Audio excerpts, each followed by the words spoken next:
Saludos a todos. Se cerró finalmente la ventana invernal del mercado de pases en Europa y hubo algunas bombas, como anticipábamos, una especialmente, una de la que hemos hablado mucho en este espacio, y es el fichaje de Enzo Fernández por el Chelsea. Se convierte automáticamente Enzo en el quinto futbolista más caro de la historia en cuanto a transferencias, pero no fue el único fichaje importante de esta ventana. Quiero en este video hablar de algunos fichajes que son importantes no solo por su costo, algunos incluso fueron muy económicos, pero que pueden ser trascendentales o pueden ser vitales para distintos clubes esta temporada. Vamos a empezar hablando por el de Enzo Fernández porque es el más llamativo, porque termina costando 121 millones de euros.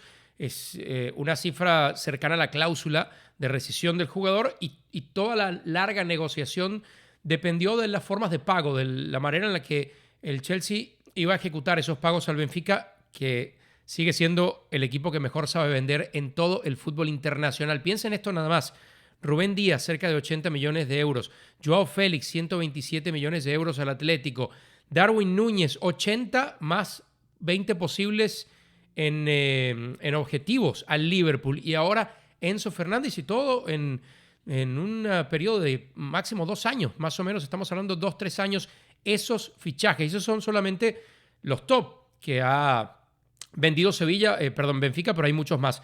Pero bueno, sobre el tema de Enzo, lo voy a volver a decir. Hay un video, les voy a dejar el link. Aquí les dejo el link para que lo vean con más detalle. Yo decía, no vale 120 millones de euros. Decía también al final de ese video, el jugador vale al final lo que alguien está dispuesto a pagar para tenerlo, para poderlo fichar. En este caso estamos hablando de un futbolista de 22 años, mediocampista, mixto, con mucha capacidad en la recuperación, con capacidad también en la creación. Y lo positivo para el Chelsea son dos cosas. Uno, se podía dar el lujo de pagarlo y por eso termina teniendo el jugador que quería tener y no un plan B. Y dos, está rejuveneciendo la plantilla y esa zona de la mitad de la cancha. Es una zona donde deja ir a Jorginho, que había sido vital en estos últimos años. Eventualmente va a dejar ir a Kanté, difícilmente va a renovar al futbolista francés con un contrato a largo plazo, que es lo que quiere Kanté. Así que Enzo Fernández llega para ser el dueño de esa mitad de la cancha por mucho tiempo. Tendrá algunos futbolistas que le acompañen, pero él será el gran protagonista. Vamos a ver cómo responde Enzo también a la presión de jugar en un equipo como el Chelsea y en una liga como la Premier. En el Mundial respondió a la presión de venir de la banca, de no ser el titular en el concepto ideal de Lionel Scaloni, y terminó siendo una de las figuras Argentina. 120 millones de euros o 121 millones de euros, una barbaridad de dinero. Les decía, el quinto fichaje más caro en la historia, el fichaje más caro en la historia de la Premier League, y es el mediocampista y el argentino a la vez más caro en la historia. El argentino que más había costado antes que él, Gonzalo Higuaín, 90 millones de euros, y los pagó hace ya mucho tiempo la Juventus cuando Higuaín rompía la Serie A con el Napoli. Mucho se cuestionó aquella movida. Funcionó a medias. Yo diría que bien, sobre todo la primera temporada para el goleador argentino y para la Juve, pero bueno, después pasaron cosas en la carrera de Higuaín que hicieron que se cuestionara ese fichaje. Pero, insisto, 90 millones de euros en aquella época, 120 hoy, para que Enzo se convierta en el argentino más caro del mundo. Y el mediocampista más caro del mundo, en la lista le sigue Paul Pogba, que curiosamente ha tenido también una historia de fichajes muy particular, porque la Juve se lo arrebata al United prácticamente costo cero, después se lo vende en 100 millones de euros, 105 millones de euros, termina fracasando en el Manchester United y ha regresado a la Juve, pero todavía no ha debutado, con todo y que fue fichado en el mercado de verano.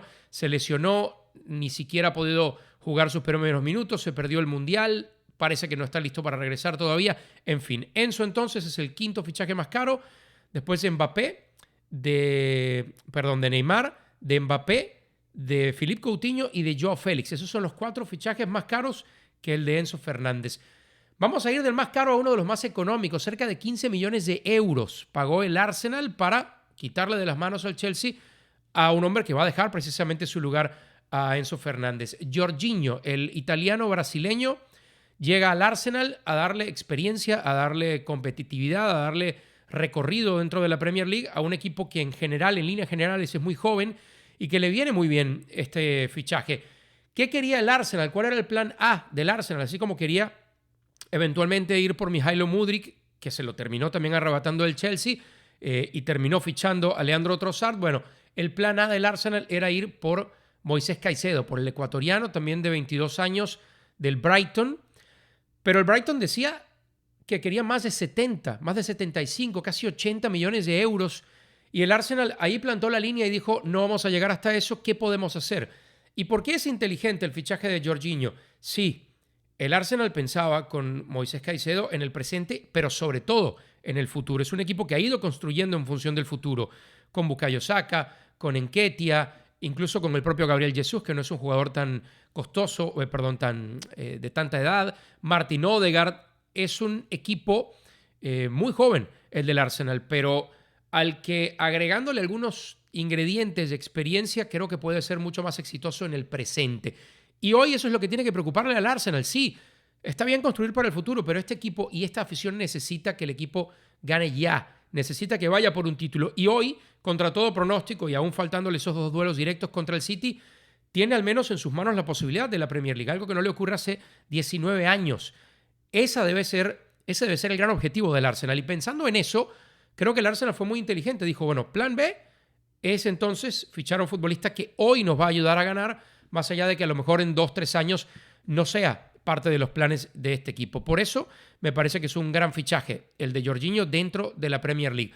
Otro muy buen fichaje y producto de las circunstancias y también me parece con pocas consecuencias, porque así suele manejarse este club en lo económico, la llegada de Joao Cancelo al Bayern Múnich. El Bayern hace rato venía buscando un lateral derecho, no está convencido con el rendimiento de Pavard, no cree que Mazraoui sea el lateral derecho de primer nivel para este equipo, aunque es una buena opción como recambio, y eligió a uno de los mejores laterales del mundo, Joao Cancelo, que hace 6 meses era un tipo infaltable, una figura imposible de prescindir dentro del 11 de Pep Guardiola en el Manchester City, pero las circunstancias cambian y más en un equipo tan profundo como el Manchester City. Salió Joao Cancelo porque quería más minutos, seguramente no se estaba llevando bien con Guardiola, producto de esa necesidad de más minutos o de algún tema de egos, de no haber tomado bien su suplencia en algunos partidos, algo que a lo que casi todo jugador del City se expone. Bueno, no casi todos, porque incluso el propio Kevin De Bruyne ha tenido ratos de suplencia en partidos evidentemente no tan trascendentales. Pero la realidad es que Joao Cancelo le viene como anillo al dedo al Bayern Múnich. Es uno de los mejores laterales, puede jugar a la izquierda, puede jugar a la derecha, va a jugar a la derecha para el Bayern porque allí es donde está la necesidad. En la izquierda tienen a Alphonso Davies, así que dentro de una circunstancia, de un río revuelto, ha pescado el Bayern un muy buen fichaje para el resto de esta temporada y probablemente más. ¿Qué otro fichaje que no se oficializó todavía, pero ha sido fundamental en esta ventana? Por lo menos en esta ventana creo se ha definido el fichaje de Milan Skriniar por el Paris Saint-Germain. El Paris Saint-Germain quería Skriniar ya,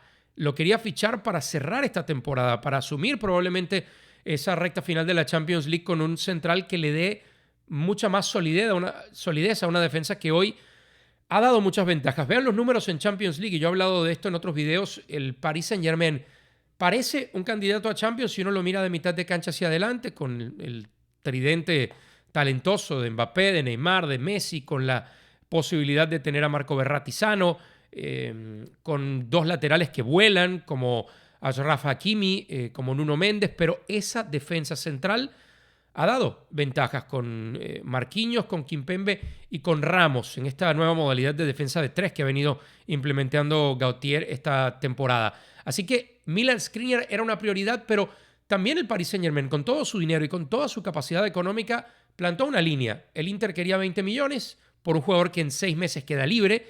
Y el Paris Saint-Germain dijo, no, ya acordé con el jugador, ya sé que cuando se acabe la temporada va a ser mi futbolista.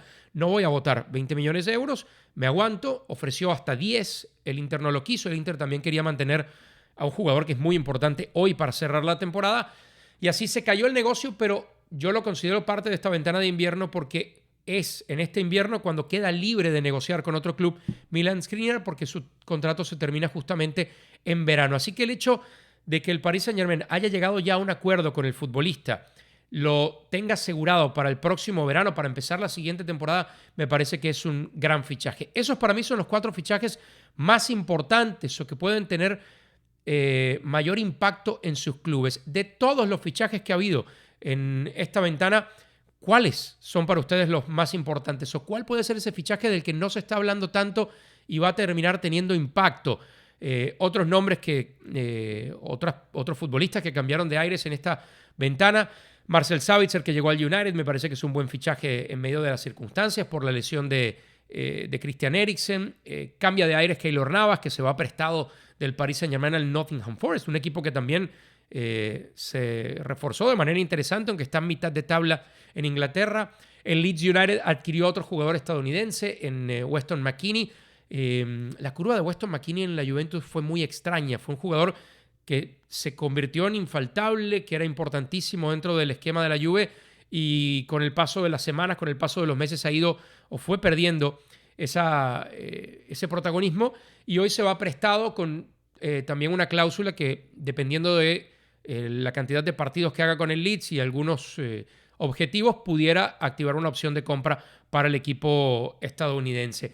Ha habido no tantos fichajes en cuanto a volumen, pero el Chelsea se llevó el mercado por los cachos, con Mudryk, con Enzo Fernández, con Wesley Fofana, y se habla poco de esto, pero por ejemplo, el gasto en Italia, en toda la Serie A, para esta ventana de invierno fueron 31 millones de euros. Sí, 31 millones de euros. Eso prácticamente es lo que se gastó el Chelsea en Malo Gusto, el central del Olympique de Lyon, que llega esta temporada también en el mercado invernal. Ha sido una locura el mercado en la Premier y especialmente para el Chelsea. Espero sus comentarios y nos vemos en un próximo video. Si te gustó este video, dale like, suscríbete y comparte el contenido.